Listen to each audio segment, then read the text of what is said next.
Ok, muchas gracias. Ella es Ana y nos va a dar la presentación al taller de partnership contra la violencia doméstica. Perdón. Okay.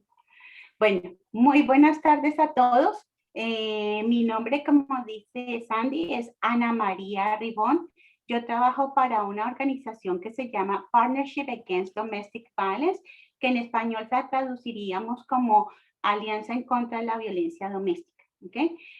Mi organización lleva más, o la organización con que yo trabajo, PADB, que se conoce por sus siglas en inglés, lleva más de 40 años trabajando en el tema de la violencia doméstica, ayudando a sus sobrevivientes y también haciendo prevención. Hoy vamos a hablar sobre lo que llamamos violencia doméstica 1 a 1, que es básicamente las dinámicas de la violencia doméstica, los tipos de abuso, algunas señales de alerta. Les diría que podemos participar. Les pido, sí, por favor, que tengamos los micrófonos cerrados mientras no vayamos a hablar para que no haya muchas interrupciones. Si hacemos algunas preguntas, la idea es que hagamos esto lo más conversacional posible para que podamos participar en algunos momentos. Y al final también vamos a tener un momento para las preguntas específicas, ¿ok? O mejor dicho, si alguien más quiere compartir algo un poquito más largo y se nos está extendiendo mucho, entonces terminamos la presentación y al final podemos seguir conversando el tiempo que nos quede disponible. Si alguien después de la presentación necesita conversar conmigo, con mucho gusto yo voy a dejar mi número de teléfono, voy a dejar el número de la línea de crisis que tenemos. Pueden contactarse con Sandy porque ella tiene nuestros contactos también. Hay momentos en que de pronto los temas nos va a traer un poco de emociones, entonces cuiden de ustedes mismos, ¿no? Si tienen que tomar agua, pararse un momento, háganlo, porque también es importante nuestro propio cuidado, ¿no? Y es un tema que puede llegar a ser un poco fuerte para algunos, ¿okay? Entonces, ser un detonante. Entonces, cuidemos de nosotros y si necesitamos conversar con algo más, con mucho gusto, ¿ok? Vamos a empezar primero. Voy a compartir mi pantalla aquí.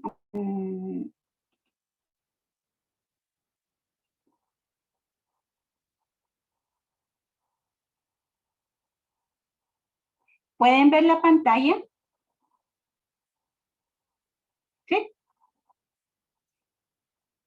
Yo no los estoy pudiendo ver, no entiendo por qué, pero entonces, bueno, voy a tratar de que si alguien, Sandy, si tú me ayudas, pueden poner sus preguntas o comentarios en el chat, porque yo no los he podido ver. Si Sandy, tú me ayudas si hay alguna pregunta, ¿ok?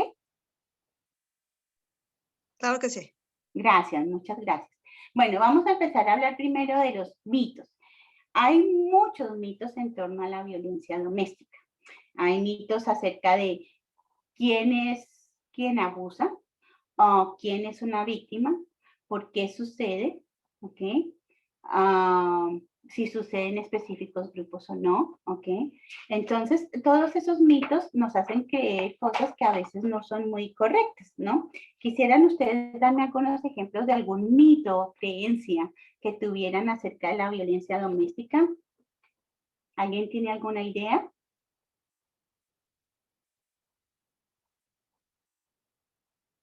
Puede abrirse un micrófono y decir si alguna tiene alguna opinión.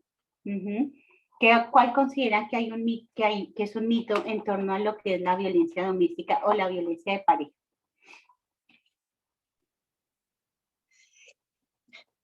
Que nomás les pasa a la gente que no es educada. Perfecto. Gracias, Sandy. Ese es un buen ejemplo, que piensan que la violencia doméstica solo sucede en personas de poca educación o de personas que están en un nivel socioeconómico X o Y, ¿ok? O personas que tienen unas, que son de determinada raza. Pues no. La violencia doméstica, ese es un mito, muchas gracias, porque la violencia doméstica le puede pasar a cualquier persona. Cualquier persona puede ser víctima de violencia doméstica, así como cualquier persona también puede ser un abusador. ¿okay? O una persona abusiva. La violencia doméstica se presenta o se ve en diferentes grupos socioeconómicos, en distintas razas, en diferentes orígenes nacionales, en diferentes creencias o creencias religiosas, en diferentes niveles educativos. Entonces, ese es un mito bien grande. Hay otros mitos, como por ejemplo el mito de que solo existe cuando la persona está cuando la persona tiene una baja autoestima. Entonces creen que, oh, eso le sucede porque no tiene amor propio, porque no tiene buena autoestima. Ese es otro mito. La autoestima no tiene nada que ver con que a uno lo abusen o no. En todo caso, nadie tiene por qué ser abusado, sea como sea su personalidad, ¿verdad? Ahora, lo que sí sucede es que una persona puede tener una autoestima muy buena, pero después de meses o años de abuso, su autoestima se va a deteriorar. ¿Por qué se va a deteriorar? Porque si yo lo único que escucho es que no sirvo para nada, que soy gorda, que soy fea, que soy, bueno, cualquier tipo de adjetivo que nos pongan, que nadie me quiere, que no puede vivir, que yo no soy capaz de vivir por mí solo, okay, todas esas cosas y me mantienen bajo el miedo y la coerción, pues obviamente al tiempo vamos a tener nuestra autoestima un poco dañada, ¿cierto? O mejor dicho, nos vamos a sentir mal y nos vamos a tener mucha confianza en nosotros mismos. Otro mito es el abuso de las drogas o el alcohol. A veces escuchamos que, oh no, vamos a poner el ejemplo de hombre a mujer, pero yo siempre hago la salvedad de que también hay mujeres violentas o abusivas, ¿ok? Pero digamos que el caso es que un hombre es violento con su esposa, abusivo con su esposa, y de pronto esa violencia llega incluso al ataque físico. Y a veces se escucha uno comentar, oh no, es que estaba borracho. O no, es que cuando él consume drogas es que se pone así. Bueno, aunque sí existe una correlación, en las drogas y el alcohol no son la causa de la violencia. ¿Ok? O sea, una persona decide ser violenta porque decide ser violenta. Lo que sucede es que bajo las influencias de las drogas o el alcohol, obviamente el riesgo del abuso o la intensidad del abuso se puede aumentar o se aumenta porque una persona bajo una influencia está desinhibida, ¿no? Entonces puede tener comportamientos mucho más agresivos, pero no es la causa. ¿Okay? La otra es que es el estrés, y estas las voy a enumerar todas porque básicamente sucede lo mismo: estrés, provocación o ira. ¿Qué es el estresado? Porque es que está muy estresado. Hoy en día con la situación del COVID vemos que los niveles de violencia se han incrementado. Claro, sí se han incrementado porque estamos aislados, porque pasamos 24 horas todos, porque hay problemas financieros, porque de pronto hay problemas de salud. Todas esas cosas sí pueden incrementarlo, son como un detonante, pero no son la causa. Es decir, no porque yo estoy estresado voy a ser abusivo con mi pareja. No porque mi pareja hizo algo que a mí no me gustó o dijo algo que no era para mí correcto, para mí, voy a agredir, ¿verdad? Entonces, una persona, en conclusión, decide ser violenta por elección, porque así ha aprendido a resolver sus asuntos, porque decide ser violento, porque es la forma en que maneja el poder y el control sobre su pareja. ¿Okay? Y lo mismo sucede cuando dicen el quedarse permite este tipo de comportamientos. Entonces, a veces somos muy ligeros al decir, oh, pues si es que se queda ahí es porque, y perdonen la expresión que es terriblemente ofensiva, es que será que le gusta el golpe. No, no existe ningún ser en el mundo, yo creo, que le guste el golpe. A nadie le gusta ser maltratado, a nadie le gusta ser insultado, a nadie le gusta vivir bajo temor. Lo que sucede es que más adelante vamos a ver cómo por diferentes razones una persona estando en una relación abusiva permanece allí. ¿Ok? Pero nunca es porque esté de acuerdo con que le golpeen o lo maltraten. ¿Ok? Es más, hay evidencias que muestran que una persona puede tomar hasta 7 veces de intentos de abandonar una relación abusiva hasta que permanentemente lo hace, ¿no? Y luego más adelante vamos a ver algunas causas. Aquí vamos a ver algunas estadísticas, unas de ellas las mujeres son desproporcionadamente afectadas por la violencia sexual, la violencia de pareja y el acecho. Hay estadísticas que dicen que el acecho es una de las altos indicativos de que el abuso ha escalado, ¿ok? Otra de ellas esta es la proporción, 1 de 4 mujeres y 1 de 4 hombres experimentarán violencia o han experimentado violencia durante su vida. ¿Okay? 1 de 5 mujeres y 1 de cada 71 hombres son violados. ¿Okay? Tenemos que decir que muchas veces lo que sucede es, sí, estos son estadísticas, pero a veces hay casos que no son reportados. Por ejemplo, muchas veces, al igual que sucede con las parejas del mismo sexo, los hombres no reportan por prejuicios, por temor, porque piensan que no van a hacer, no les van a creer. Bueno, hay muchos conceptos equívocos y las personas, o por mi mismo miedo, no reportan la violación.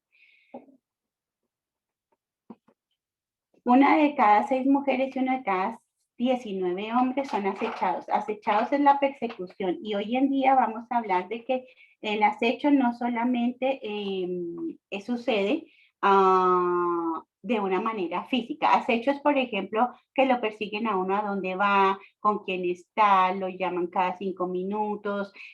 Si tú dices que vas a ir al trabajo y estás trabajando y repetidamente, de una manera casi que sistemática, la persona, tu pareja, se va y se aparece sin ninguna explicación al frente de tu oficina, y no es porque, estaba por aquí, pasé para almorzar, pero si eso sucede una vez de vez en cuando, ok, bueno, puede suceder, pero cuando uno ve que es algo repetitivo, consistente, que aparece, llama sin ninguna razón y es como que averiguando si usted está ahí, qué está haciendo todo esto, controlándolo, eso es acecho. ¿Okay?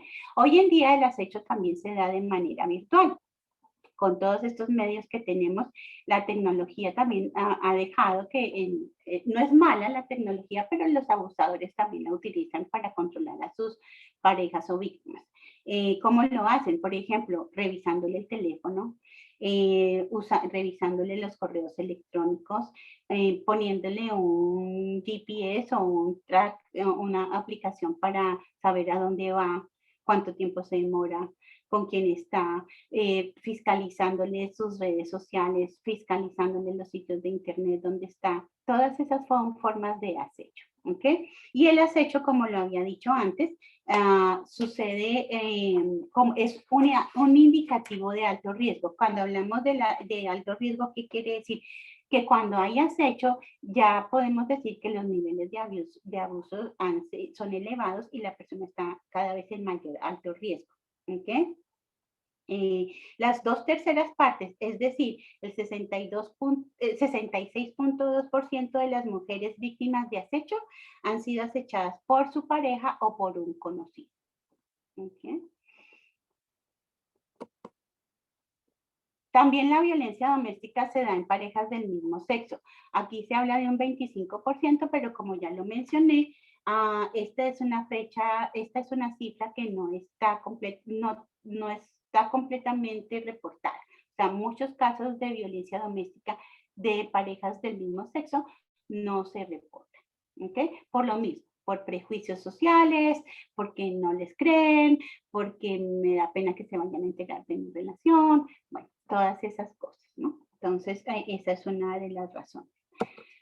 Hay otras estadísticas que no están aquí, pero por ejemplo, podríamos decir que en un promedio de 24 personas por minuto en Estados Unidos, o sea, 24 personas por minuto son víctimas de violación, persecución, asalto sexual o físico por parte de sus parejas íntimas.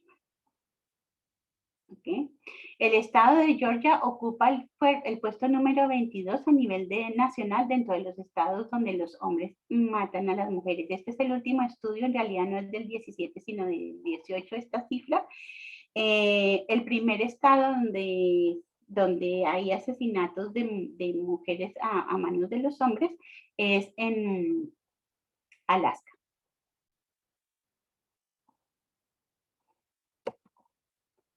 aquí vamos a ver qué es la violencia de pareja, o o lo que se llama violencia de pareja íntima o violencia doméstica. En realidad se define como un patrón de comportamiento o de comportamientos y conductas hirientes y abusivas que tiene un miembro de la pareja sobre su compañero o compañera para ganar y mantener el control sobre él o ella. ¿Okay? Cuando hablamos de patrón, quería decir que no, como ya lo había mencionado, no es una sola vez, sino que es algo repetido. ¿Ok? Y sistemático porque muchas veces es no solamente un tipo de comportamiento o táctica, sino que también sucede que no es una sola cosa la que sucede, sino que hay distintas formas en que esta persona abusiva controla a su pareja. ¿Alguien me podría decir algún ejemplo que tenga sobre lo que es el abuso emocional? No vamos a hablar del físico porque muy extensamente, porque el abuso físico, digamos que es cuando nosotros hablamos de violencia doméstica, es casi que la primera imagen que viene a nuestra cabeza, ¿cierto?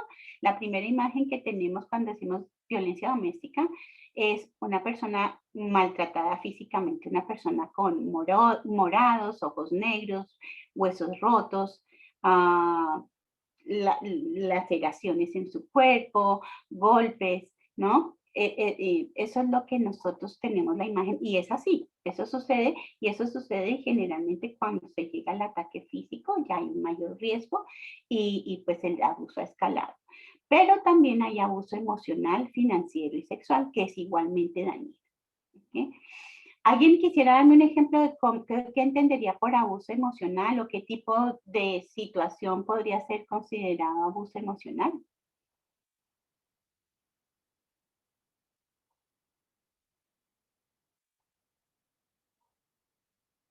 Tenemos 6 participantes aquí.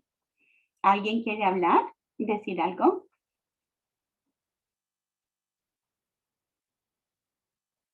Cristina, ¿qué iba a decir? Oh, que el abuso emocional es también como cuando te dicen malas palabras, como humillándote. Porque Perfecto. las personas no te hieren solamente maltratándote físicamente, cuando te desprecian, cuando te dicen que no sirves para nada o que nunca vas a, a superar, y eso también puede ser un abuso emocional porque bueno, las personas pueden sentir emocionalmente, pues se pueden no sentir mal o hasta le puede dar depresión a las personas. Bueno, eso es mi opinión, no sé. Perfecto, muchísimas gracias Cristina por participar y muy valioso el aporte. Sí, está en lo correcto. Básicamente el abuso emocional es poner a mi compañero o compañera por debajo, humillarla, lo que usted dijo, perfecto, ponerle nombres, insultarla, ¿ok? Todo eso que emocionalmente nos dan. Y básicamente es para hacerla sentir inferior, ¿no? Y como lo dijo Cristina, es igualmente dañino, porque es peligroso el abuso físico, claro, pero también el emocional, porque ¿qué pasa si a uno por años, como lo decía al comienzo, le están diciendo todas esas cosas que Cristina nos dio como ejemplo? Lo humillan, lo ponen nombres, le dicen que no sirve para nada, o sea, como lo decía en un comienzo, eso al final va a causar daño en nosotros. Y está visto que las personas que son sobrevivientes de violencia doméstica sufren de estrés postraumático porque están expuestas a ese estrés por largos periodos de tiempo y eso causa un trauma. ¿Okay? Entonces es igual de dañino. Gracias por todos esos ejemplos, Cristina. También sucede el abuso financiero. Y el abuso financiero se puede dar de diferentes formas. Se puede dar el abuso financiero cuando yo le prohíbo a mi pareja trabajar. No permito que sea financieramente estable o independiente. Incluso impedirle que estudie y se eduque y que avance es otra forma financiera de mantenerla coartada. Porque si una persona obviamente no tiene instrumentos y no tiene capacidades adquiridas para poder desempeñar un mejor trabajo, pues es una forma también de controlarla, porque no, seguramente sus ingresos no van a poder ser los mismos. Entonces es tener a la persona así, aislada, ¿no? Y dominada. No le proporciona el dinero en muchas ocasiones, es, oh, no tienes por qué trabajar, yo voy a traer todo, tú tienes que quedarte aquí en la casa cuidando a los niños.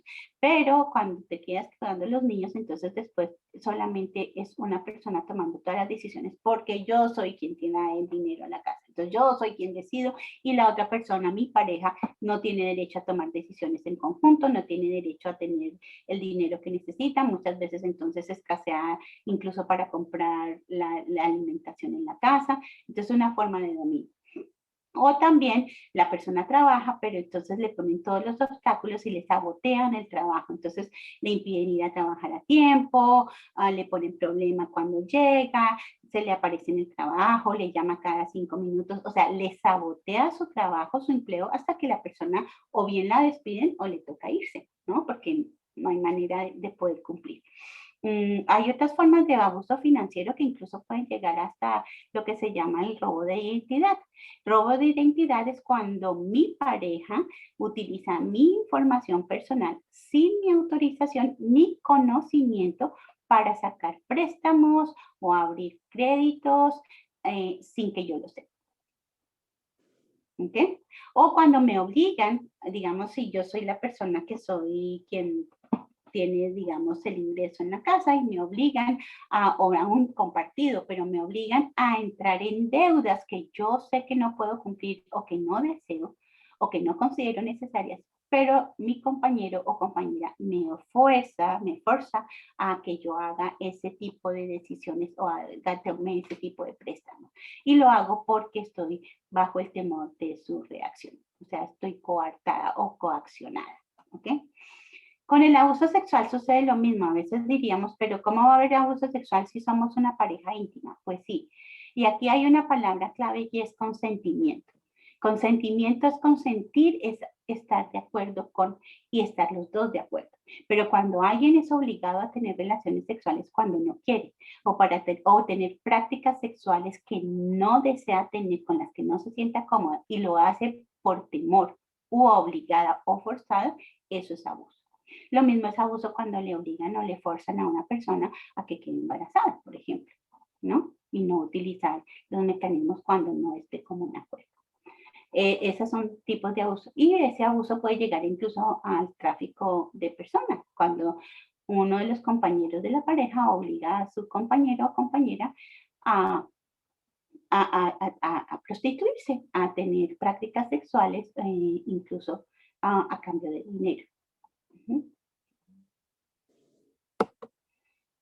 Aquí esta es la rueda del poder y control, se llama así porque vemos cómo en el centro vemos el poder y el control y cómo alrededor hay los distintos tipos de abuso y de comportamientos abusivos o tácticas que utiliza una persona abusiva para controlar a su pareja y ganar el control el poder sobre ella.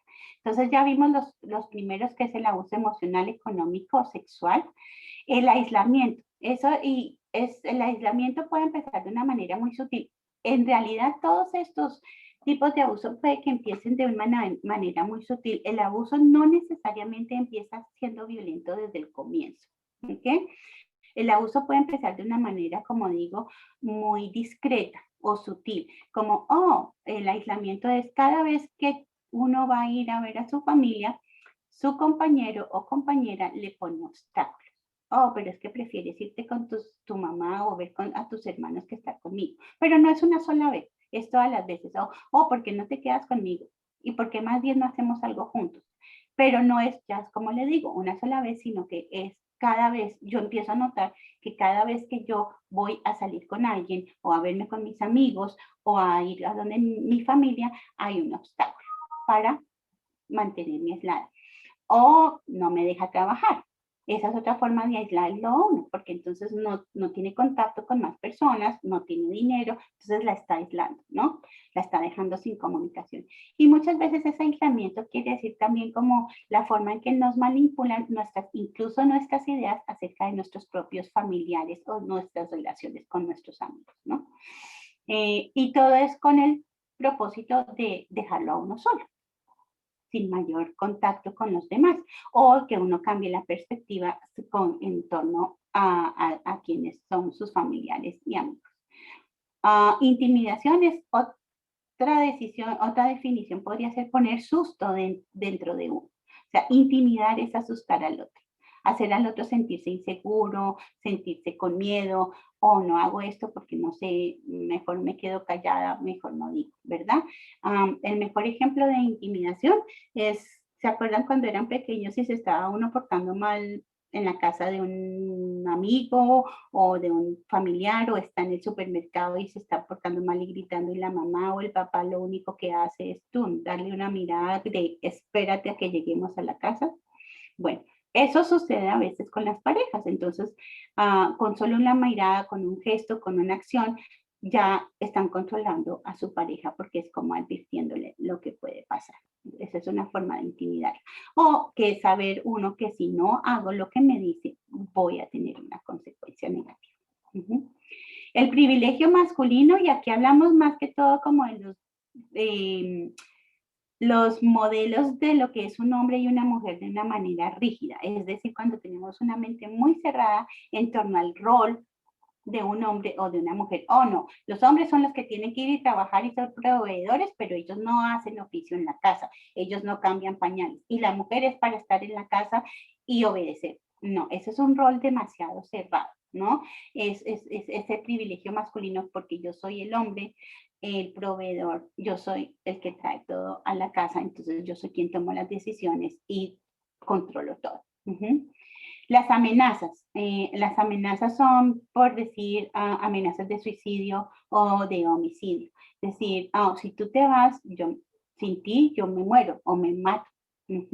O si tú te vas, tú estás conmigo o no estás con nadie más. O incluso amenazas, y en nuestra comunidad de inmigrantes se da esta táctica que es, te quito los niños.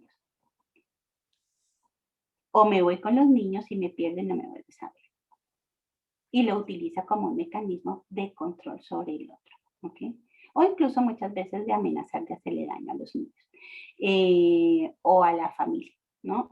Hay otro tipo de amenaza como que yo sé, digamos, los dos son inmigrantes, viven acá, hay una relación abusiva, hay una situación de abuso, y amenazas como, si tú haces algo en contra mía, yo sé dónde está tu familia, yo sé dónde vive.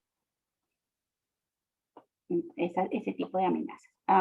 Y la manipulación de los niños es utilizar los niños como un arma.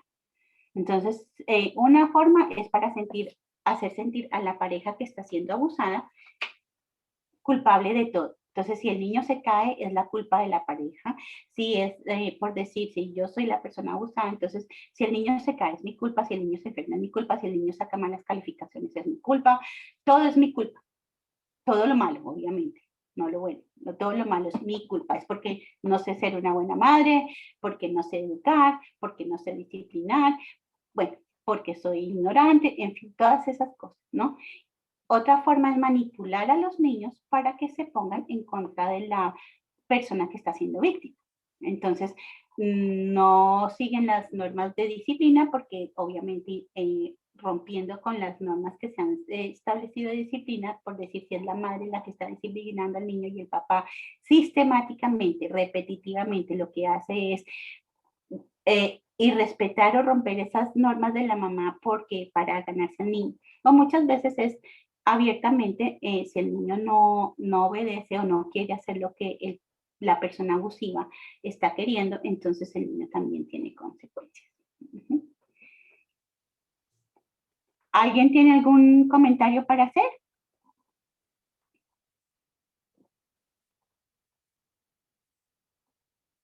¿No?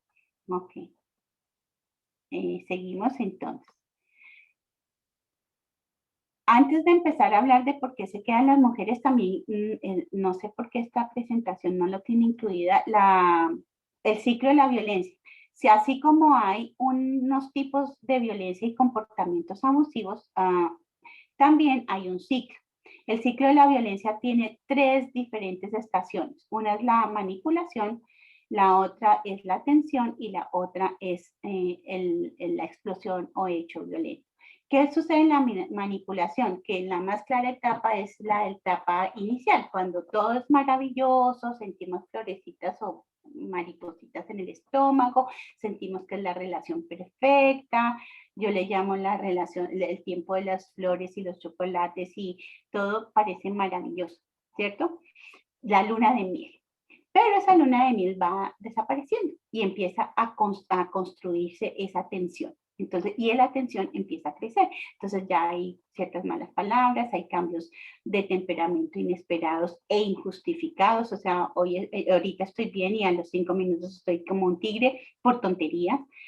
Es esa tensión que en inglés llaman caminar sobre cáscaras de huevo. Y es como estar en un cable de alta tensión, que está así, uno así, que no sabe si me muevo o no me muevo. Eso es lo que se va sintiendo. Es decir, la persona que está siendo víctima no sabe qué decir o no, qué no decir, porque en el fondo lo que está tratando de hacer y es evitando que su compañero o compañera explote, ¿ok? O se ponga de mal genio.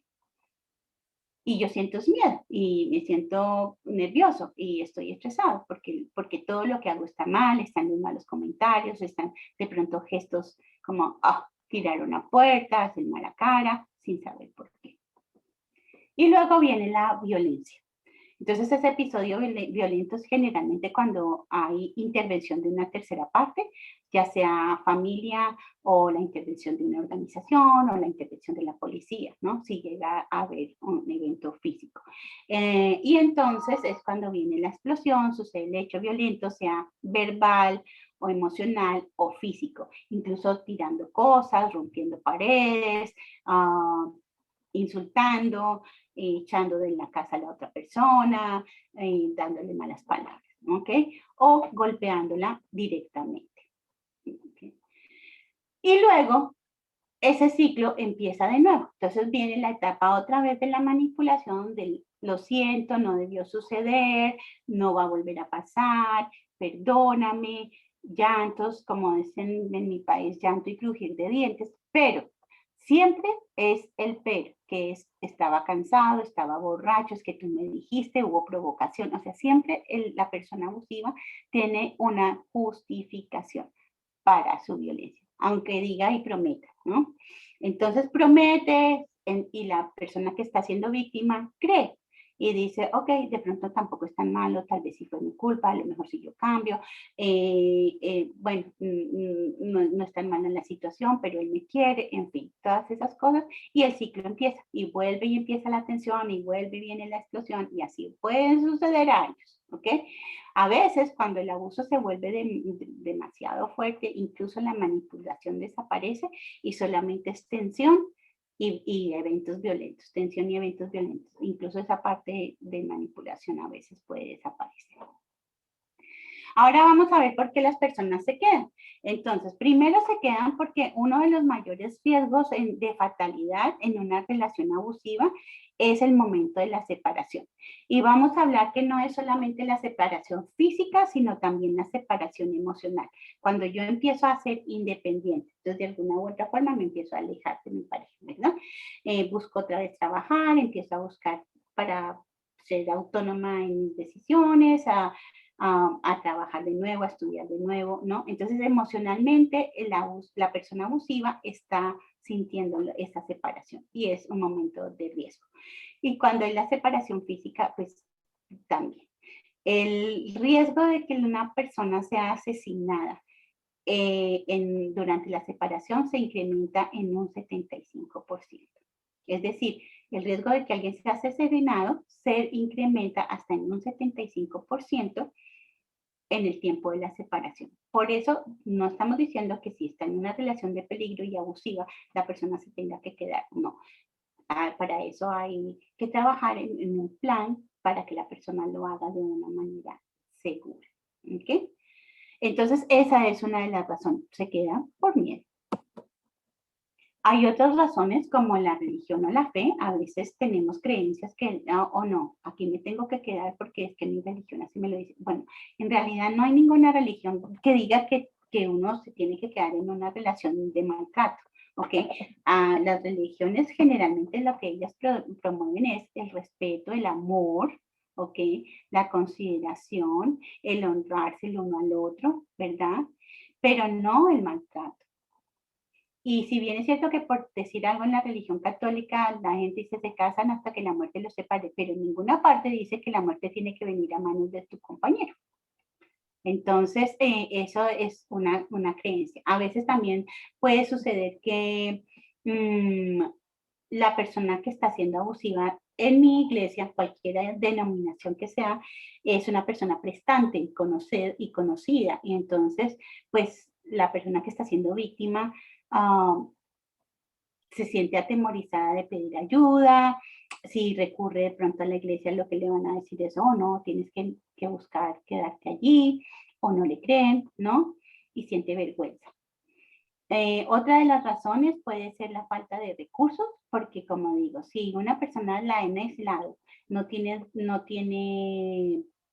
ingresos, se ha separado de su familia o está con poca comunicación con su familia, no tiene a dónde ir, tiene 3 hijos que mantener y se siente sin recursos, pues se queda porque no sabe qué hacer. ¿Okay? Pero por eso hay organizaciones que pueden ayudar. Sin embargo, los recursos en la comunidad también son limitados. Entonces, por eso a veces las personas permanecen en una relación por largo tiempo porque no han encontrado una salida. ¿Okay? Otra es la respuesta de la comunidad, la familia y los amigos. Igualmente, a veces la persona que está siendo abusiva, la persona abusadora es una persona súper encantadora, sociable, aquella persona que nadie va a pensar que puede comportarse de esta manera o ser abusiva con su pareja o con su familia.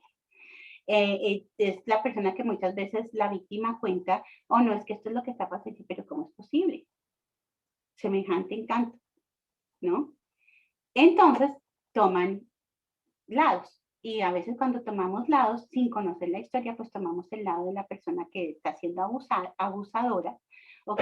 Y la persona víctima se queda sin mucho soporte. O, por ejemplo, cuando en nuestras familias y en nuestro círculo de amigos no es admitido el divorcio o la separación y lo ven con malos ojos, entonces le quitan el apoyo a la persona, ¿verdad? Incluso muchas veces por miedo. La familia o los amigos no se quieren involucrar y prefieren aislarse de la persona que está siendo víctima. Y otra de las razones es la respuesta del sistema de justicia penal, que obviamente muchas veces la víctima es revictimizada y a veces incluso cuando hay un enfrentamiento físico y la víctima en defensa propia también ha causado, por ejemplo, alguna lesión física, pues los dos terminan encarcelados. ¿Okay? O la víctima en defensa propia hiere a la otra persona y termina en la cárcel. O es revictimizada teniendo que contar 75,000 veces su historia y pasando por todos estos procesos, ¿no? Entonces, muchas personas también tienen temor. Digamos que en nuestra comunidad también se ve mucho que las personas tienen miedo, ¿no?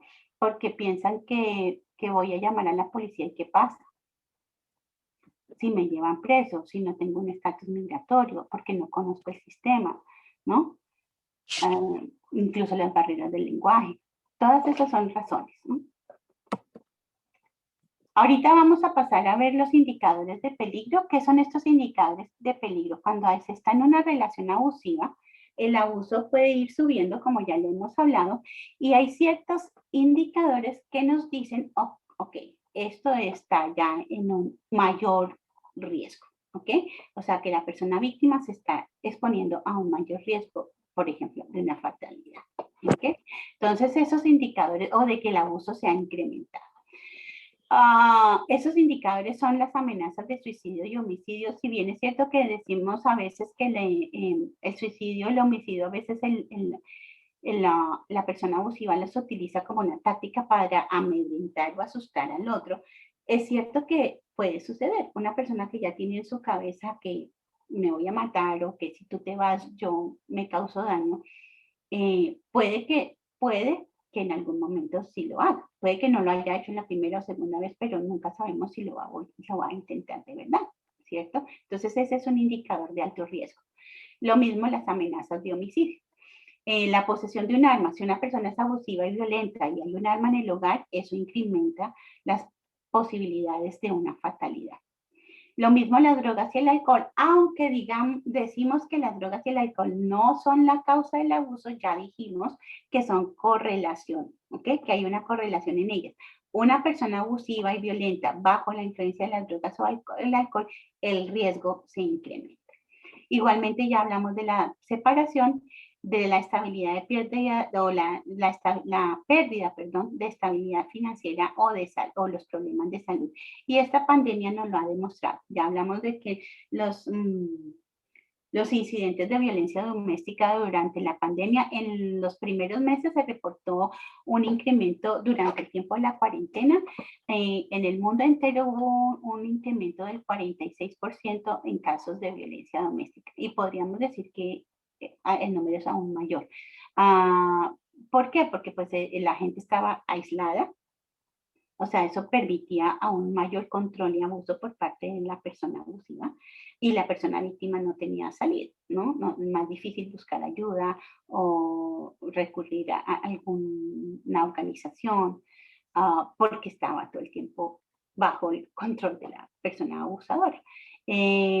Porque había inestabilidad financiera y si bien decimos que esto no es la causa, pero sí hay un indicador de peligro porque se van sumando más elementos. Entonces, una persona abusiva, una persona violenta, una persona que está con problemas de financieros que de pronto en algún momento siente pues ya no tengo más que perder y fuera de eso se le está acabando su relación, entonces obviamente que eso incrementa el peligro de una fatalidad.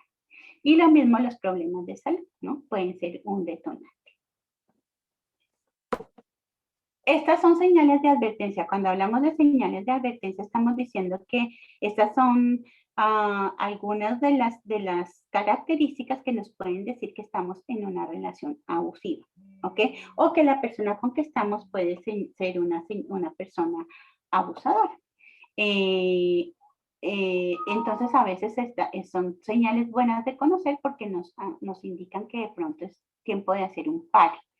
De dar un pie atrás y poner un límites, ¿ok? Una de esas es involucrarse rápidamente. Involucrarse rápidamente es cuando esa persona casi que nos acaba de conocer, pero quiere ser como el todo para nosotros, ¿no?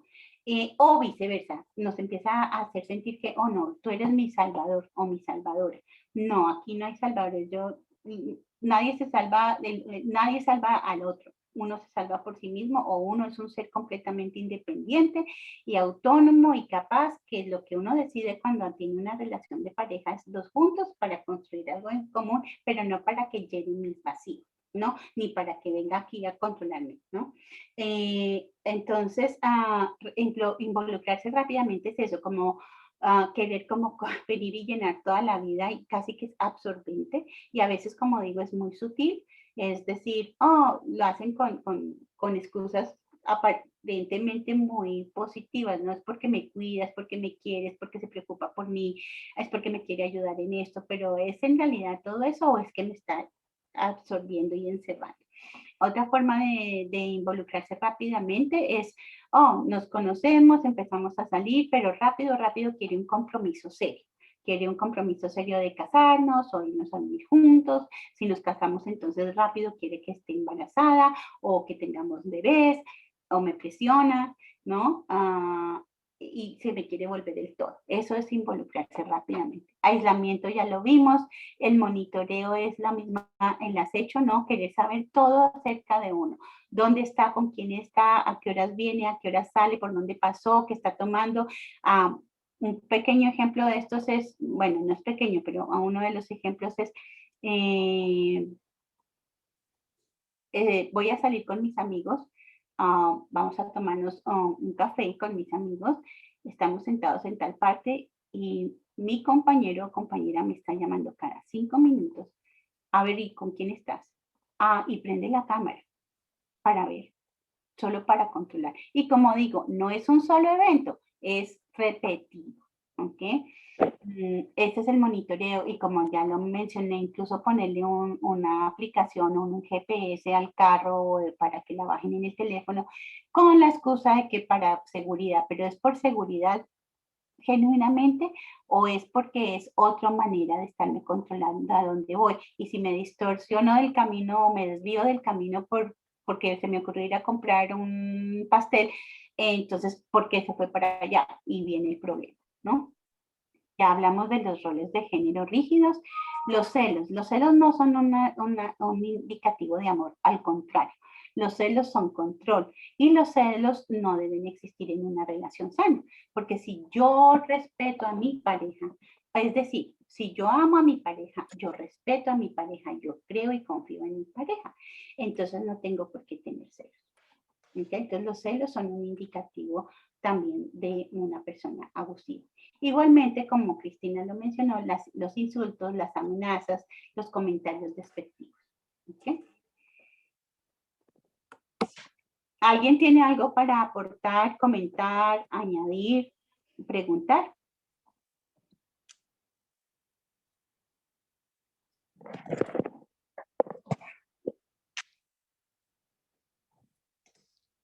¿Nadie tiene preguntas? ¿O comentarios o algo para que quiera compartir? Ladies, ¿nadie quiere decir algo?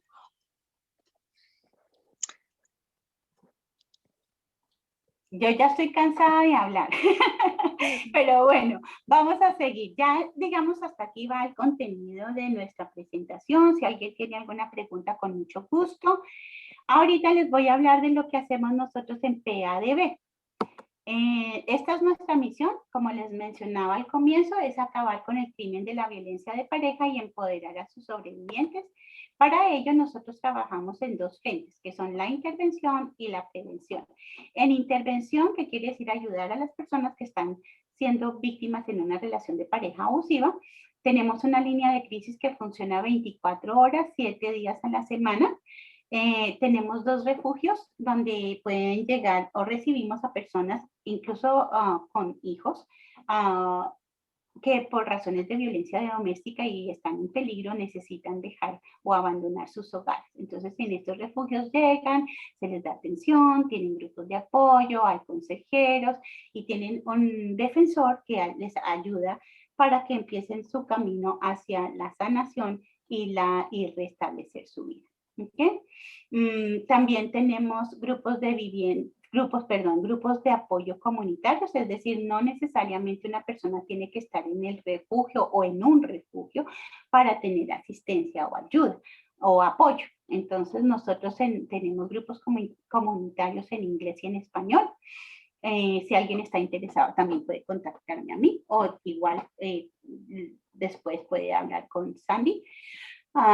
Los grupos de apoyo son para personas sobrevivientes, para ayudarles también a sanar, ¿no? Esa es una forma de sanación. Tenemos asistencia legal. Nuestros defensores legales escuchan a nuestros clientes cuando ellos van a llenar la solicitud para una orden de protección, porque por razones de violencia doméstica necesita poner una orden de protección o alejamiento porque están en riesgo y temen por su integridad. Entonces, nuestros defensores legales les ayudan en todo ese proceso de completar la documentación para la solicitud de la orden de protección y también están en la corte como un sistema de apoyo.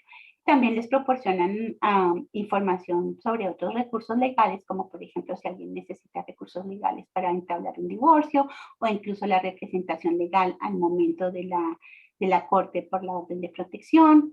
Y bueno, otra serie de recursos en la comunidad. Si alguien tiene un caso también que está relacionado con inmigración, entonces los defensores legales le proporcionan ese tipo de información o le ayudan a conectarse.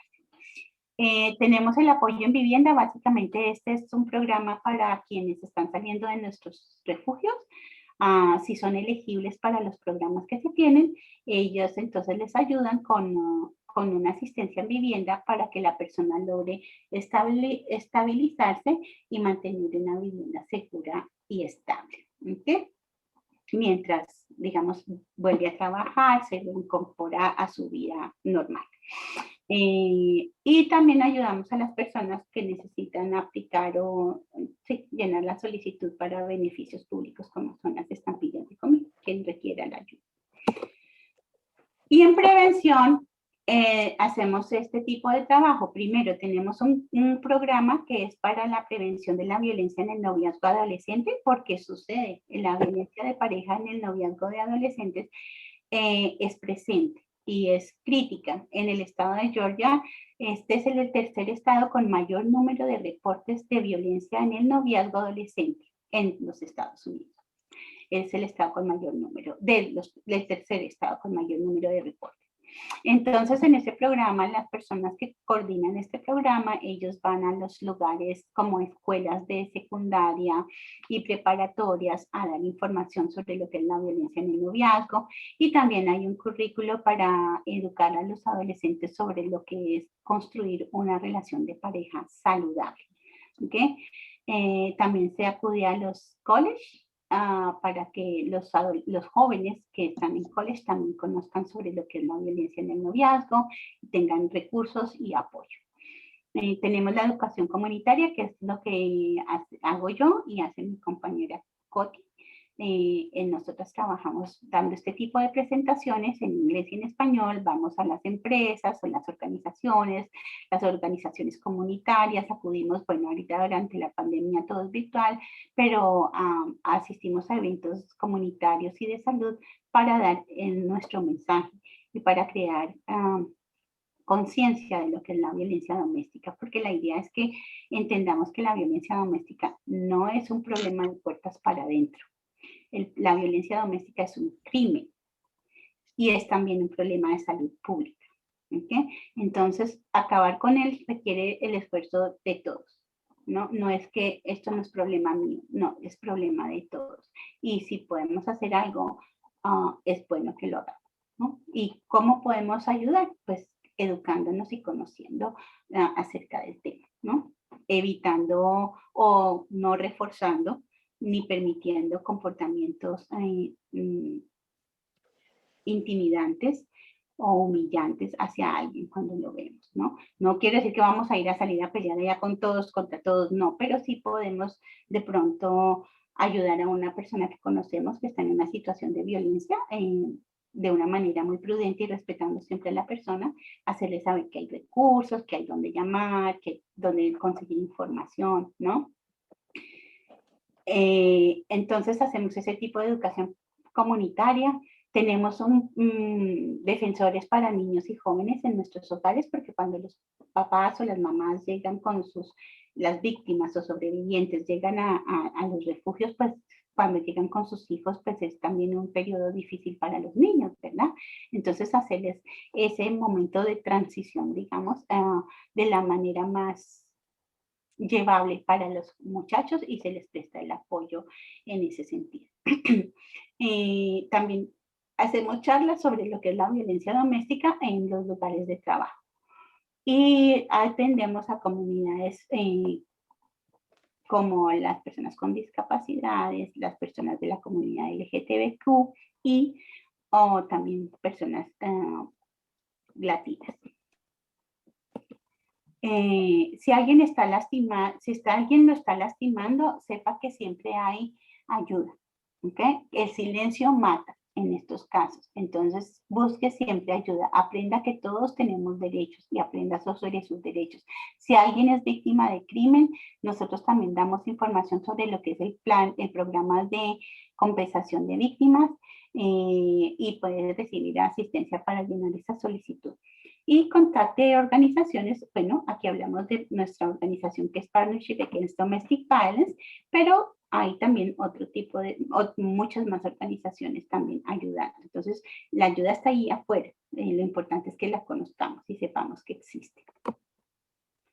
Estas son nuestra correo electrónico, nuestra página de internet, si alguien quiere ver más historias de testimonios de personas que han sido víctimas de violencia doméstica y que han sobrevivido a ella, cómo se han restablecido, porque es importante saber que hay una vida mejor, ¿no? Que no tenemos que vivir atemorizados y bajo el dominio de nadie. Eso no es amor. Y también de pronto, y me ha sucedido y lo comparto en este momento porque ha habido charlas en donde tal vez una persona que está siendo abusiva también es un abrir de ojos, ¿no? Y decir, wow, yo tengo estos comportamientos, yo estoy haciendo esto. Y entonces también para la persona abusiva hay recursos, hay organizaciones, la nuestra se enfoca en las personas sobrevivientes y sus hijos, pero hay organizaciones que ayudan a la persona que está siendo abusiva. Si quiere buscar ayuda, hay organizaciones que también le educan sobre el tema, que le educan y le enseñan a tomar responsabilidad de sus actos y a cómo construir una vida mejor, ¿no? Porque lo que sucede también es que por un lado y por otro, una persona es víctima, pero la persona abusiva seguramente que va a estar de relación en relación haciendo lo mismo, ¿ok? Y también está expuesta a muchos riesgos. Y un comportamiento abusivo y violento puede llevarlo a la cárcel, ¿ok? Entonces, hay muchas consecuencias para las dos partes. Entonces, hay organizaciones que trabajan con las personas abusivas y por eso hacemos estas charlas, ¿no? Porque es un despertar de pronto decir, ¿cuál es mi comportamiento? ¿Qué conductas estoy teniendo? Entonces, aquí en nuestra página de internet encuentran más recursos y más información sobre nuestros servicios. También tenemos una página de Facebook y de Instagram en donde nos pueden encontrar. Hay eventos. El mes pasado fue el mes en contra de la violencia del noviazgo adolescente. Entonces, o de crear conciencia en cuanto al noviazgo, en la violencia del noviazgo adolescente.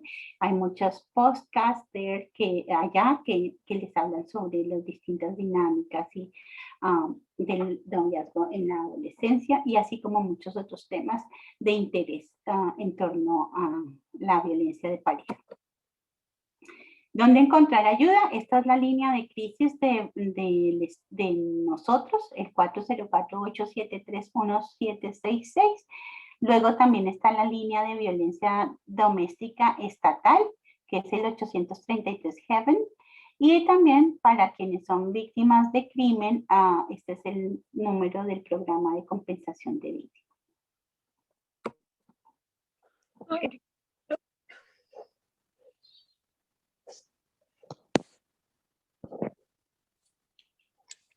Aquí estoy viendo